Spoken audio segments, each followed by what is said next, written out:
এই ভিডিওটিতে আমরা দেখব যে কিভাবে আমরা ওয়াইফাই জ্যামিং প্লাস ডিঅর্থারিং ডিভাইস তৈরি করতে পারি ESP8266 এ ওলেড ডিসপ্লে ভার্সনে। এই ডিভাইসটি ব্যবহার করে আমরা প্যাকেট মনিটরিং করতে পারবো, তাছাড়া ওয়াইফাই এর উপর ডিঅথ অ্যাটাক, বিএকন অ্যাটাক এবং তাছাড়া প্রোব অ্যাটাক করতে পারবো। তো চলুন কম্পিউটার স্ক্রিনে যাওয়া যাক এবং এটিকে কিভাবে আমরা প্রোগ্রাম করতে পারি সেটি দেখা যাক। এই ডিভাইসটি প্রোগ্রাম করার জন্য প্রয়োজনীয় ফাইলগুলো ডাউনলোড করার জন্য আপনারা technicalbangla.com ওয়েবসাইটে ভিজিট করুন এবং সেখানে আপনারা পোস্ট নামক অপশন পাবেন, সেখানে ক্লিক করুন এবং সেখানে আপনারা ফাইল ডাউনলোড করার অপশন পেয়ে যাবেন ওয়াইফাই ডিঅর্থার WIPWN নামক এই আর্টিকেলের ভিতর। আর তাছাড়া আপনারা যদি হ্যাকিং গ্যাজেট এবং ডিভাইস কিনতে চান তাহলে ভিজিট করুন newbdshop.com এ। এখানে আপনারা বিভিন্ন প্রকার ডিভাইস পেয়ে যাবেন ESP32 এবং এর পাশাপাশি নোড MCU প্রোগ্রামিং করা অবস্থায় আপনারা পেয়ে যাবেন এবং তাছাড়া এখান থেকে আপনারা ক্যাশ অন ডেলিভারিতে কিনতে পারবেন।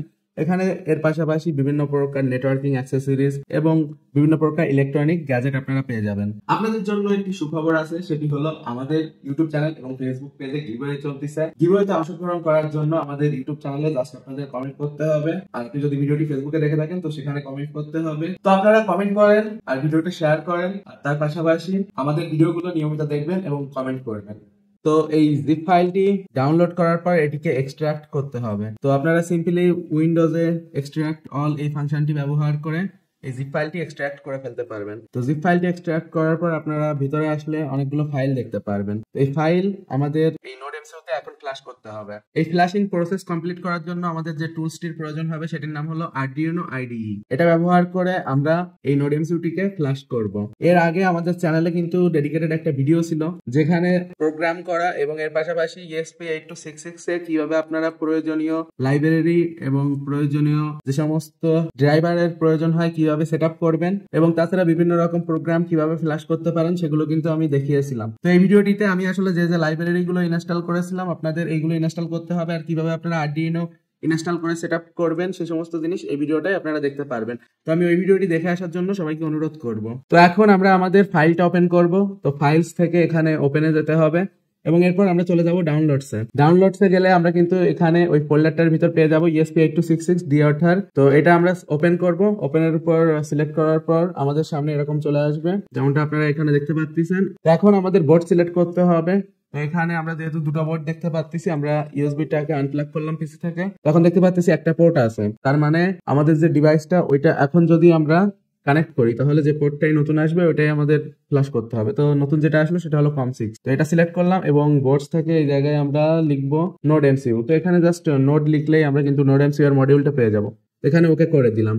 তো এখানে আমাদের যে পোর্ট সেটা হলো COM6 আর তাছাড়া আমাদের যে মডিউল সেটা হলো ESP8266। তো এরপরে আপলোড স্পিড এটা যা আছে ডিফল্টই রাখবো, তাছাড়া ডিবাগিং পোর্ট এটা ডিসেবল থাকবে, ফ্ল্যাশ সাইজ 4 MB এবং বাদ বাকি সেটিং গুলো অ্যাজ ইট ইজ থাকবে। তবে আপনারা ইরেজ ফ্ল্যাশ এটাকে অল ফ্ল্যাশ কন্টেন্ট এটা সিলেক্ট করে নেবেন, তাহলে আপনাদের ফ্ল্যাশিংটা প্রপারলি হবে। আর যেহেতু এটা ডিসপ্লে রয়েছে তো ডাটাগুলো প্রপারলি শো করবে। তো এখানে কিন্তু আপনারা এই কোডটা দেখতে পাচ্ছেন, আর আপনারা চাইলে কোডে কিন্তু টুকটাক পরিবর্তন আনতে পারেন। এই কনফিগারেশন এখানে গিয়ে আপনারা চাইলে SSID এর নাম, পাসওয়ার্ড এগুলো পরিবর্তন করে দিতে পারেন এবং এর পাশাপাশি এখান থেকে কিন্তু আপনারা চাইলে যে সমস্ত ডিসপ্লে হচ্ছে এগুলো চেঞ্জ করে দিতে পারেন। তো এটা হলো ডিসপ্লে টেক্সট, এটা চেঞ্জ করে দিলে নোড এমসিইউ অন হওয়ার সময় যে লেখাটা আসে ওইটা চেঞ্জ হয়। আপনি চাইলে আপনার নামও এখানে দিয়ে দিতে পারেন। এটা হলো কনফিগার 553 নাম্বার লাইনে।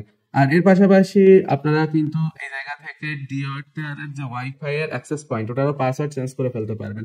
এখানে আপনারা কিন্তু দেখতে পাচ্ছেন ডিফাইন SSID, এখানে আপনারা WIPWN দেখতে পাচ্ছেন এবং পাসওয়ার্ড হলো 1 থেকে 8 পর্যন্ত।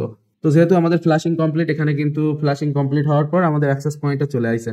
তো এখানে আমরা কানেক্ট করি, কানেক্ট করে আমরা চাইলে কিন্তু আমাদের কম্পিউটার অথবা ফোন ব্যবহার করে এটা চালাতে পারি, এটা ডিসপ্লে ব্যবহার করা ছাড়া, যেভাবে আমরা আসলে অন্যান্য নোড এমসিইউ গুলো চালিয়ে থাকি। তো এখানে খুব সহজে আমরা কিন্তু WIPWN এর সাথে যে কোনো ডিভাইস দিয়ে কানেক্ট হতে পারবো। আপনারা পিসিতেও কানেক্ট হতে পারবেন, এর পাশাপাশি ফোন দিয়েও কানেক্ট হতে পারবেন। তো এখান থেকে আপনারা কিন্তু এই অ্যাক্সেস পয়েন্টের নাম এবং এর পাশাপাশি এর পাসওয়ার্ড কোডে পরিবর্তন করতে পারবেন। তো এখানে আপনারা দেখতে পাচ্ছেন কানেক্টেড হয়ে গেছে।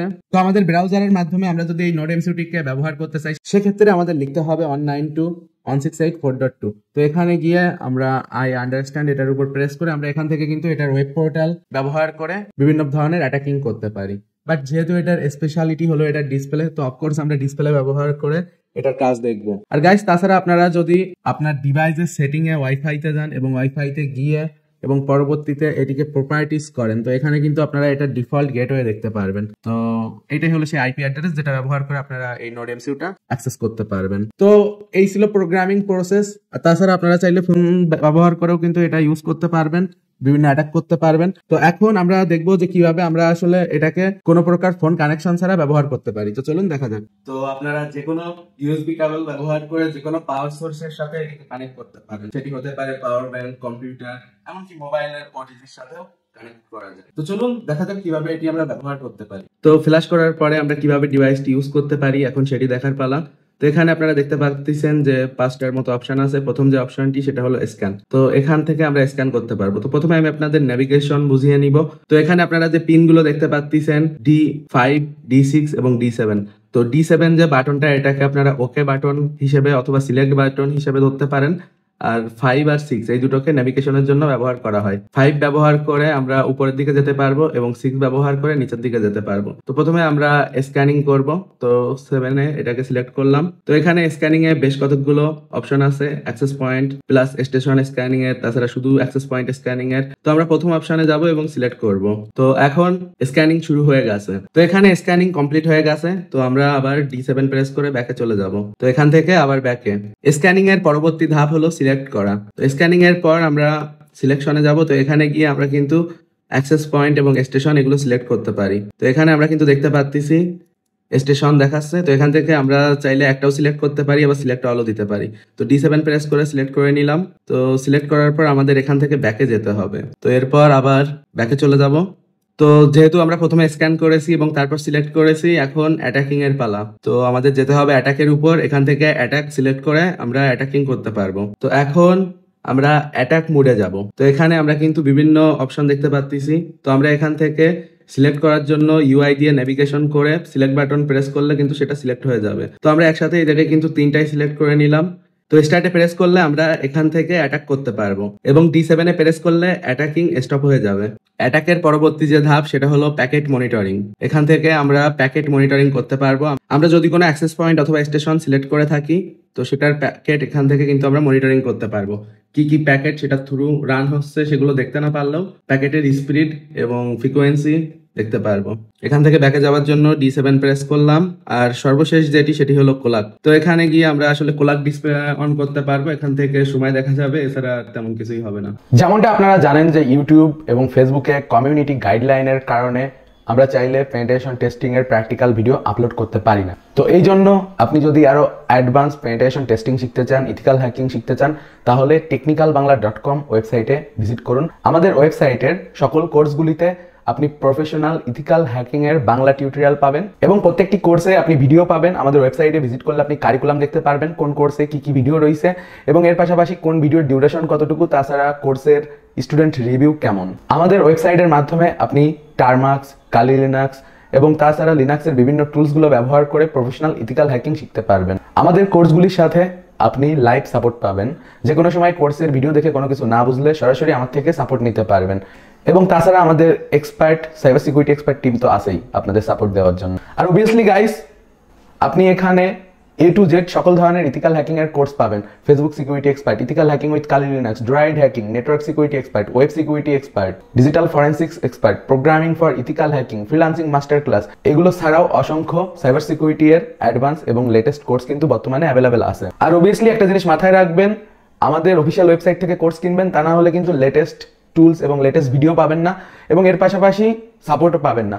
তো পাইরেসির চক্করে পড়লে লস করবেন, কারণ সময়ের সাথে তথ্য প্রযুক্তি, সাইবার সিকিউরিটি, টেকনোলজি সবকিছুই আপডেট হয়। তো অবভিয়াসলি টেকনিক্যাল বাংলায় চোখ রাখবেন। তো অবভিয়াসলি চেক করে নিবেন যে ওয়েবসাইট থেকে আমাদের কোর্সটা কিনতেছেন সেটা technicalbangla.com কিনা, কারণ technicalbangla.com এর বাইরে আমি কোনো জায়গায় কোর্স প্রোভাইড করি না। শুধুমাত্র technicalbangla.com এই আপনি আপডেটেড কোর্স পাবেন। সুস্থ থাকবেন, সুন্দর থাকবেন। আশা করি ভিডিওটি আপনাদের ভালো লেগেছে। যদি ভালো লেগে থাকে অবভিয়াসলি লাইক দিবেন। ভিডিওটি ফেসবুকে দেখে থাকলে আমাদের ফেসবুক পেজকে ফলো করবেন, আর ইউটিউবে দেখে থাকলে সাবস্ক্রাইব করবেন।